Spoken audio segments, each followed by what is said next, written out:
আসসালামু আলাইকুম রহমতুল্লাহ। প্রিয় শিক্ষার্থীরা, আশা করি সবাই ভালো আছো। আলহামদুলিল্লাহ, আমিও ভালো আছি। তোমাদের সকলকে স্বাগত জানাচ্ছি উইজডম ম্যান চ্যানেলের আরেকটি নতুন ভিডিওতে। আজকে আমরা পড়ব তোমাদের সপ্তম শ্রেণীর বাংলা বিষয়ের অধ্যায় নাম্বার 3-এর পৃষ্ঠা নাম্বার 33-এ যে সমাজবদ্ধ অনুচ্ছেদ থেকে যে সমাজবদ্ধ শব্দ খুঁজতে বলা হয়েছে সেইটার অ্যান্সার স্ক্রিপ্ট নিয়ে। তো তোমাদের পাঠ্য বইয়ের পৃষ্ঠা নাম্বার 33-এ যদি তোমরা দেখো তাহলে দেখতে পাবে এখানে বলা হয়েছে যে তোমাদেরকে একটা অনুচ্ছেদ লিখতে হবে যেখানে শব্দ থাকবে 100টি এবং লেখা শেষ হয়ে যাওয়ার পরে এখান থেকে সমাস প্রক্রিয়ায় গঠিত শব্দগুলোর নিচে দাগ দিতে বলা হয়েছে। তো আমি এখানে 100 শব্দের মধ্যে একটা রচনা তোমাদের জন্য তৈরি করেছি যেখানে কিনা কিছু সমাসাধিত শব্দ রয়েছে। তো চলো আমরা এটা দেখে নিই। আমাদের রচনার নাম হলো বসন্তের রূপ বৈচিত্র্য। তো যেহেতু আমাদের 100 শব্দের মধ্যে লিখতে বলা হয়েছে, তো আমরা ছোটোখাটো একটা লিখলেই হবে, আমাদের 100 শব্দ হলেই হয়ে যাবে। ঠিক আছে, তো চলো আমরা আগাই। এখানে আমি রচনাটি তোমাদেরকে পড়ে শোনাই, এরপরে আমরা সমাসাধিত শব্দগুলো আন্ডারলাইন করব। যেটা ছিল, বসন্তের প্রকৃতি খুবই মনোরম, পত্রপুষ্পে উজ্জ্বল হয়ে ওঠে তখন সবুজ বনানী, নানা রূপের ফুলের সৌরভে বাতাস আমোদিত হয়, শিমুলের লাল থোকা থোকা ফুলের আড়ালে নেচে ওঠে শালিক ময়না টিয়া, প্রকৃতির সাজবদল মানুষের মনেও এক নতুন বার্তা নিয়ে আনে, অজানা আনন্দে হৃদয় ভরে যায়, আমের শাখায় দেখা যায় নতুন মঞ্জুরি, মৌমাছির গুঞ্জন মৃদু মন্দ দক্ষিণা বাতাসে শরীর জুড়িয়ে যায়, আবহাওয়া থাকে নাতিশীতোষ্ণ, এই কারণে এই ঋতুটি আমার সবচেয়ে বেশি পছন্দের ঋতু। তো এইখানে আমরা 100 শব্দের মধ্যে একটা রচনা একটা অনুচ্ছেদ লিখলাম এবং এইখানে আমরা কিন্তু এখন সমাসাধিত শব্দগুলো আন্ডারলাইন করে তোমাদেরকে দেখাবো। তার আগে তোমাদেরকে মনে করিয়ে দিই সমাসাধিত শব্দগুলো আসলে কি কি। আমরা কিন্তু আগের ক্লাসে জেনে এসেছি যে সমাসাধিত শব্দগুলো হলো যে শব্দগুলো মানে দুইটা অর্থবোধক শব্দগুলো, হ্যাঁ, যে একসাথে হওয়ার পরে তোমার দুইটা অংশই কিন্তু অর্থযুক্ত থাকে। হ্যাঁ, তাহলে আমরা এখানে আমাদের এক্সাম্পল কিছু কিছু যেমন ছিল, যেমন ভাই যোগ বোন ইকুয়াল টু ভাই বোন। এটা কিন্তু ভাইও একটা অর্থবোধক শব্দ, এটা একটা অর্থ রয়েছে, এবং বোনেরও একটা অর্থ রয়েছে। তো দুইটা অর্থবোধক শব্দ মিলিয়ে মাঝখানে একটা হাইপেন দিয়ে একটা সমাসাধিত শব্দ ভাই বোন তৈরি হয়। এরকম করে সামনে এবং পিছনে অর্থাৎ দুইটা শব্দেরই যখন অর্থবোধ থাকবে তখন সেটা হবে সমাসাধিত শব্দ।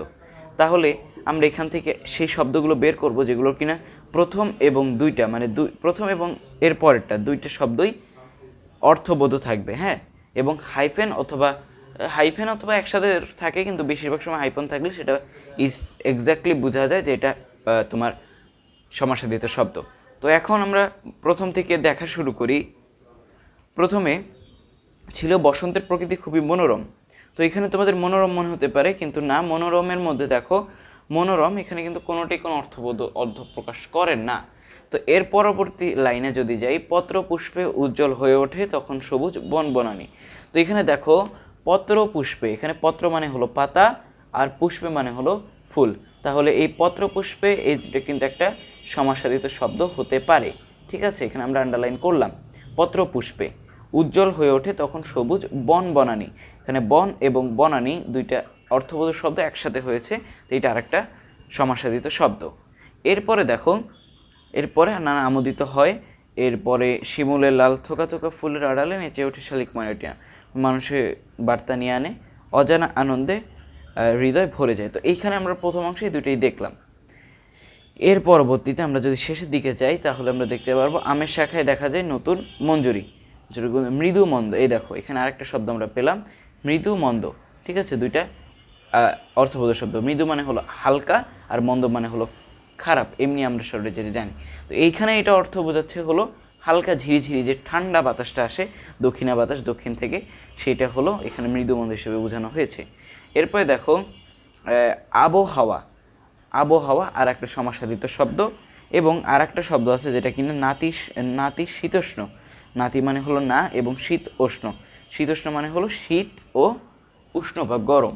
ঠিক আছে, তো আমরা এই কয়টা শব্দ পেলাম। এক নাম্বার আমরা প্রথমে যে পেলাম হলো পত্র পুষ্পে, এরপরে হলো বনানী, তারপরে আমরা আর একটা জিনিস আমরা মিস করে গেছি, এখানে আর একটা শব্দ ছিল, দাঁড়াও, এখানে আর একটা জিনিস আছে, এই দেখো, প্রকৃতির সাজ বদল। এই সাজ বদলটাও কিন্তু আর একটা সমাসাধিত শব্দ, ঠিক আছে? সাজ মানে হলো সাজা এবং বদল মানে হলো মানে বদলে যাওয়া আর কি। তো এটাও আর একটা সমাসাধিত শব্দ।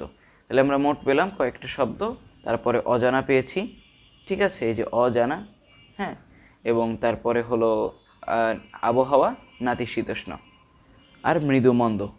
তো প্রিয় শিক্ষার্থীরা, আমরা দেখে নিলাম আমাদের পৃষ্ঠা নাম্বার 33-এ যে সমাসাধিত শব্দ অনুচ্ছেদ থেকে তৈরি করতে বলা হয়েছে সেটার অ্যান্সার স্ক্রিপ্টটা। তো আজকের ক্লাসটা এই পর্যন্তই। এর পরবর্তী ক্লাসে আমরা পৃষ্ঠা নাম্বার 34 থেকে শুরু করব, যেখানে কিনা রয়েছে তোমাদের উপসর্গ, এবং এরপরে আমরা উপসর্গের অনুশীলনীটা নিয়েও আলোচনা করব। তো সেই ক্লাসটা দেখার আমন্ত্রণ জানিয়ে আজকের মতন এখানে শেষ করছি। আল্লাহ হাফেজ, আসসালামু আলাইকুম রহমতুল্লাহ।